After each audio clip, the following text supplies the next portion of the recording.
Bonjour à tous, j'espère que vous allez bien. On se retrouve aujourd'hui pour une nouvelle série de vidéos dans laquelle on s'intéressera cette fois-ci aux notions théoriques des bases de données. Parmi les points qu'on va traiter dans cette série, Inch'Allah, euh, on parlera du modèle relationnel, des dépendances fonctionnelles, de la normalisation, de l'algèbre relationnelle, etc. Mais avant de commencer quoi que ce soit, on doit tout d'abord définir qu'est-ce qu'une base de données et surtout quel est l'intérêt de son utilisation. Ce qui est l'objectif de cette première vidéo. Donc commençons par ça. Qu'est-ce qu'une base de données? Comme son nom l'indique, on peut la définir initialement comme étant un ensemble contenant des données. À partir de là, on peut penser qu'un fichier, quel que soit son type, texte, Excel, etc., peut également faire cette tâche. Donc on va essayer de prouver le contraire et partant de cet exemple très simple, nous avons un magasin de vente d'équipements de sport par exemple qui souhaite numériser ses données à l'aide des fichiers. Il doit avoir principalement ces quatre fichiers, le fichier client, produit, fournisseur et commande. À partir de là, on va lister un certain nombre d'anomalies auxquelles il risque de faire face, telles que la perte de temps, dans le cas où il souhaite faire une recherche d'une commande relative à un client ou à un produit donné qui s'est effectué entre la date T1 et T2. Là, c'est clair que qu'en utilisant un fichier, le gérant va faire toute une gymnastique afin d'avoir le résultat souhaité, sans pour autant être sûr à 100% que ce résultat est correct et renvoie toutes les données. Ce qui nous amène à l'oubli de l'information.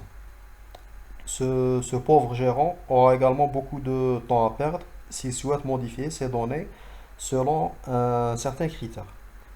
Autre anomalie, qui est certainement la plus importante, c'est l'incohérence des données. En principe, une commande ne peut être créée sans qu'il y ait un client. Or, en manipulant un fichier, le gérant peut très facilement se tromper lors de la saisie d'une commande, pardon, en mettant un identifiant d'un client qui n'existe pas. La commande peut également avoir comme quantité un nombre négatif ou nul, une date inexistante, etc. Ce qui va compromettre énormément la cohérence des données, d'où l'intérêt d'utiliser une base de données, car contrairement à ces méthodes qu'on vient de citer, une base de données est accompagnée d'un composant qu'on appelle le SGBD, qui est le système de gestion des bases de données. Il en existe plein.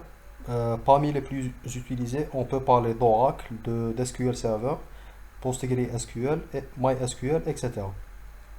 Ce SGBD va fournir un système de requêtage qui va permettre d'effectuer de façon simple toutes ces opérations d'ajout, de modification, de suppression ou de recherche avec un langage qui est le SQL.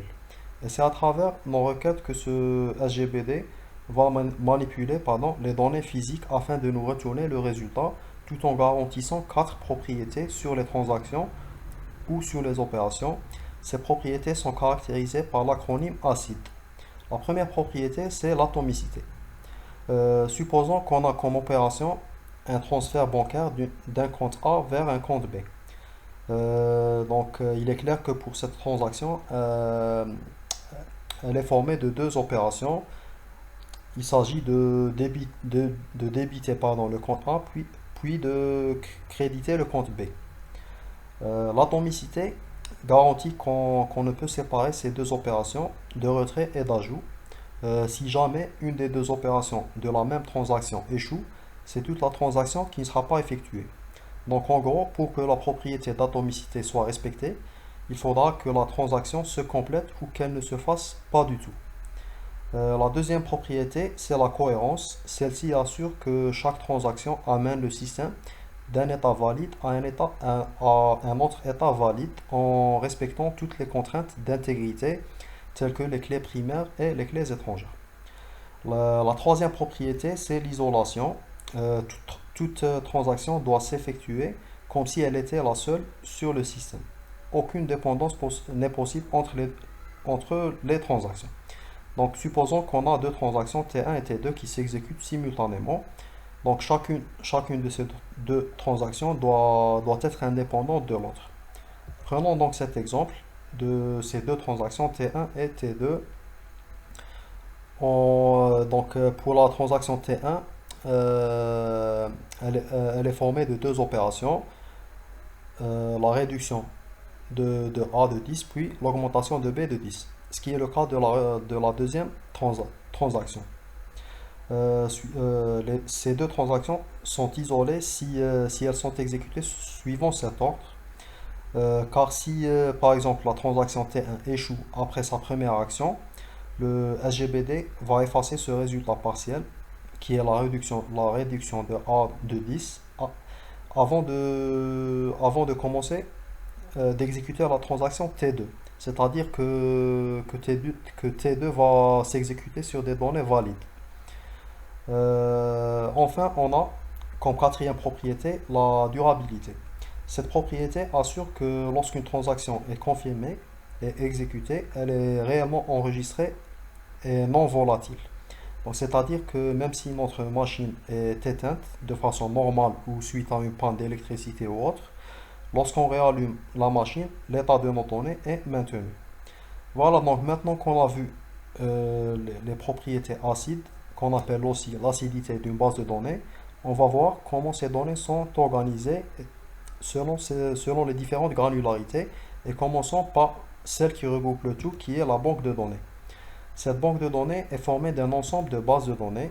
Chacune de ces bases peut contenir une ou plusieurs tables permettant d'enregistrer nos données de façon structurée. Et enfin, ces tables sont formées d'un ensemble d'enregistrements ou de lignes. Cette organisation est plutôt abstraite car plutôt concrètement, nos données sont stockées dans des fichiers.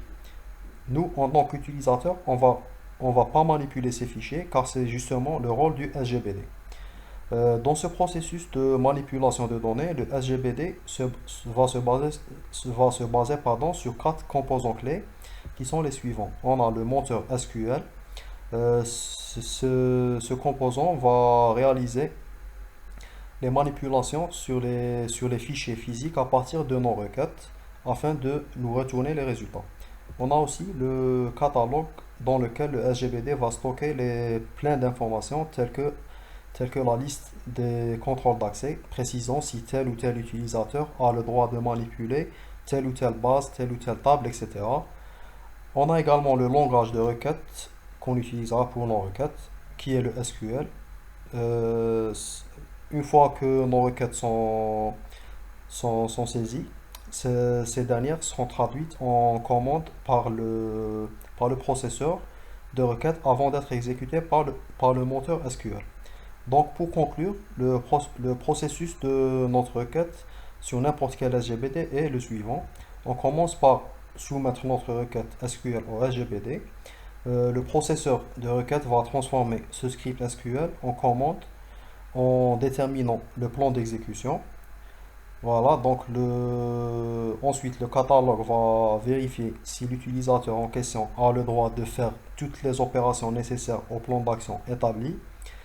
Si cet utilisateur n'a pas toutes les autorisations, la requête ne sera pas exécutée. Et dans le cas contraire, le plan d'exécution sera envoyé au moteur SQL qui va exécuter en fait la requête afin de nous retourner le résultat. Voilà, donc en grosso modo, j'ai préféré commencer par cette vidéo avant d'entamer le plan du cours. J'espère que c'était clair. Donc si vous avez un souci ou si vous n'avez pas compris un truc ou bien une notion, n'hésitez pas à me contacter par mail. Voilà, donc je vous dis à la prochaine vidéo. Salut!